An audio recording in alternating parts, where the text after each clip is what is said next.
Assalamualaikum warahmatullahi wabarakatuh. Wahai sahabatku, semoga sahabatku dalam kondisi sehat walafiat di bawah lindungan dari Allah Subhanahu wa Ta'ala.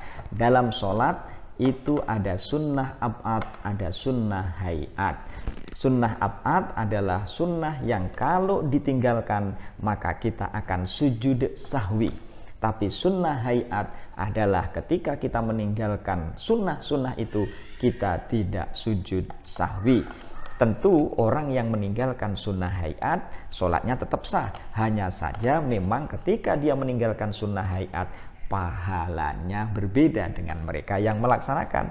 Wahai sahabatku, karena itu sebagus mungkin kita sholat, sebagus itu pula kita melaksanakan sunnah-sunnah hayatnya. Supaya ibadah kita bernilai, supaya sholat kita tidak hanya sah tapi juga memiliki bonus-bonus pahala. Karena dalam sholat ketika seseorang itu sama sholatnya, sama jamaahnya, nanti pulang itu membawa pahala-pahala yang berbeda. Walaupun sholat jamaah itu 27 derajat misalnya, tetapi nanti seseorang akan mendapatkan bonus-bonus yang berbeda.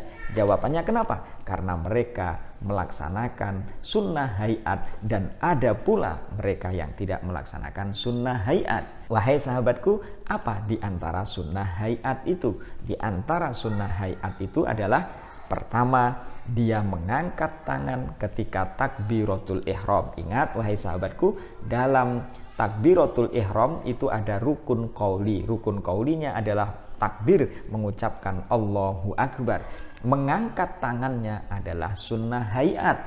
Mengangkat tangan sunnah hayat pertama ketika dia takbiratul ihram, yang kedua mengangkat tangan ketika dia mau ruku, ketiga adalah ketika dia bangun dari ruku, dan yang berikutnya adalah dia angkat tangan pula ketika dia bangun dari tasyahud awal. Wahai sahabatku, itu diantara sunnah hayat. Di antara sunnah hayat lagi adalah membaca wajjahtu wajhiya ila akhirih, membaca ta'awudz, membaca amin setelah membaca Fatihah. Di antara sunnah hayat lagi adalah menjaharkan, membanterkan bacaan yang memang banter, yaitu pada sholat apa? Pada sholat maghrib, sholat isya, sholat subuh, itu kita disunnahkan sunnah hayat untuk menjaharkan. Tentu wahai sahabatku, yang dimaksud dengan jahar itu adalah bahwa orang lain yang ada di sekitar kita dia bisa mendengar. Karena memang dalam rukun qauli itu diri kita harus mendengarkan apa yang kita baca. Ketika kita membaca Fatihah misalnya, maka kita harus mendengar sendiri. Tentu ini bagi orang yang normal pendengarannya. Menjaharkan itu artinya orang lain itu bisa mendengar bacaan kita. Karena ketika waktunya sirri itu jangan orang lain sampai dengar, itu cukup diri kita lah yang mendengarkan. Itu namanya jahar dan sirri. Menjaharkan sholat yang memang haknya jahar, yaitu sholat maghrib, sholat isya, sholat subuh. Sementara sirri itu adalah sholat zuhur dan sholat asar. Karena itulah wahai sahabatku, ulama berbeda pendapat. Kalau misalnya seseorang mengqadha sholat zuhur misalnya, dia diqadha pada waktu isya, pada waktu maghrib misalnya, maka apakah dia akan mengikuti waktu isya yang jahar atau akan mengikuti hukum asalnya zuhur yang sirri? Jawabnya sebagian ulama mengatakan lebih baik dia mengikuti waktunya. Waktu isya adalah jahar, maka ketika zuhur itu diqadha pada waktu isya atau waktu maghrib, maka dia menjaharkan bacaan suratul Fatihah atau surat-surat yang lain ketika 2 rakaat yang pertama. Jadi menjaharkan pada waktu jahar, mensirrikan sholat yang dia memang haknya sirri, itu adalah sunnah hayat. Termasuk lagi yang disebut dengan sunnah hayat adalah meletakkan tangan kanan ini di tangan kiri ketika sholat. Ini dalam mazhab Syafi'i saya menjelaskan. Dan yang kedua dan berikutnya adalah meletakkan tangan ini ketika tasyahud awal maupun tasyahud akhir. Itu tangan kita, ini jari-jari kita, ini telapak tangan kita letakkan di pupu kita yang sejajar nanti posisi ujung-ujungnya sama dengan ujung dengkul, sama dengan ujung dengkul. Jadi yang kanan posisi tangan kita genggam begini, kecuali as-sababah ini, kemudian yang tangan kiri itu kita beber begini, kita jembarkan, tidak kita genggam tapi kita ginikan. Nah, jadi begini. Nah, jadi begini. Kecuali as-sababah ini, kecuali yang jari telunjuk memang tidak ikut digenggam. Kenapa demikian? Karena jari telunjuk digunakan untuk ketika asyhadu alla ilaha illallah itu kita angkat. Jadi ini kita angkat ini. Ini kita angkat begini. Illallah kita angkat. Wahai sahabatku, ini namanya khinsir, ini namanya binsir, ini namanya wusto, ini namanya sababah, ini namanya ibham. Kenapa ini disebut sebagai musabbihah? Kita lihat misalnya dalam kitab Kifayatul Akhyar, ini disebut dengan musabbihah as-sababah, jari telunjuk.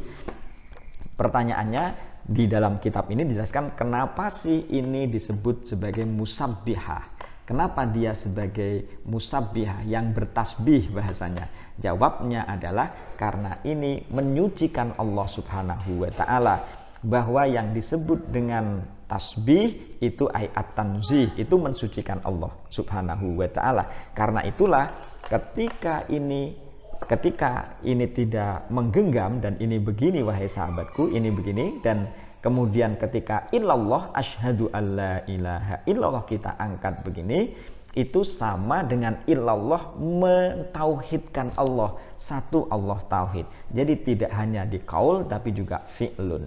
Jadi ketika kita mengatakan illallah, ini kita angkat begini, Jadi ini menggenggam, ininya masih begini, tidak ikut menggenggam, yang jari ini telunjuk tidak ikut menggenggam, lalu kita angkat sedikit.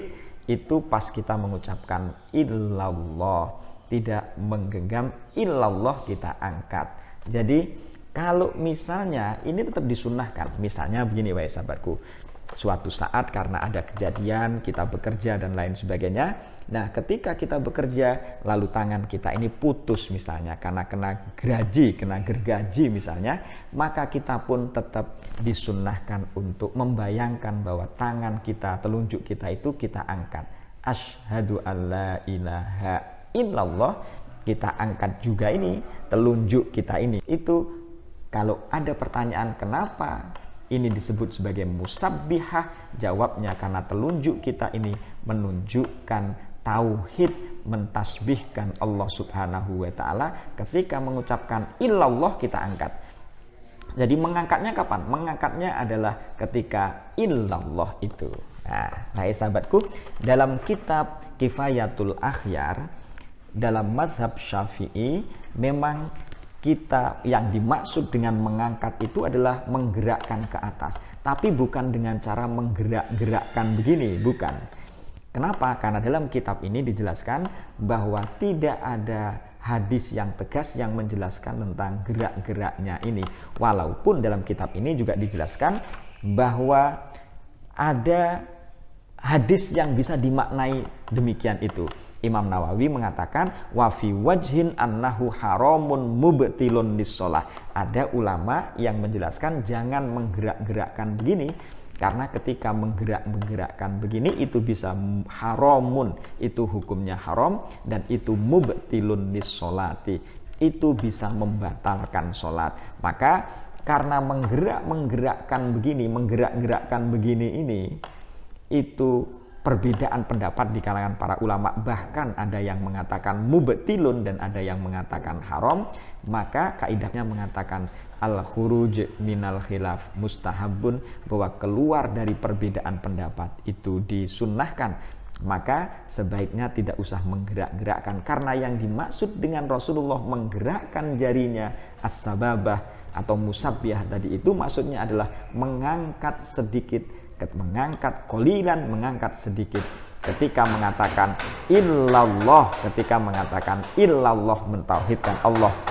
Itu yang diceritakan oleh Imam Nawawi dalam Syarah Al-Muhadzab. Semoga Allah memberi petunjuk kepada kita jalan yang benar. Wahai sahabatku, itulah di antara berbagai sunnah hayat dan kenapa ini disebut dengan musabbihah, karena dia mentauhidkan Allah Subhanahu wa taala. Kalau tangan kita putus, kita tetap disunnahkan untuk menggerakkan walaupun semampunya kita. Demikian, karena ada kesamaan antara hati kita dengan apa yang ada di tindakan kita. Demikian wahai sahabatku, wallahu a'lam bishawab wa ilaihil marji'u wal ma'ab. Assalamualaikum warahmatullahi wabarakatuh.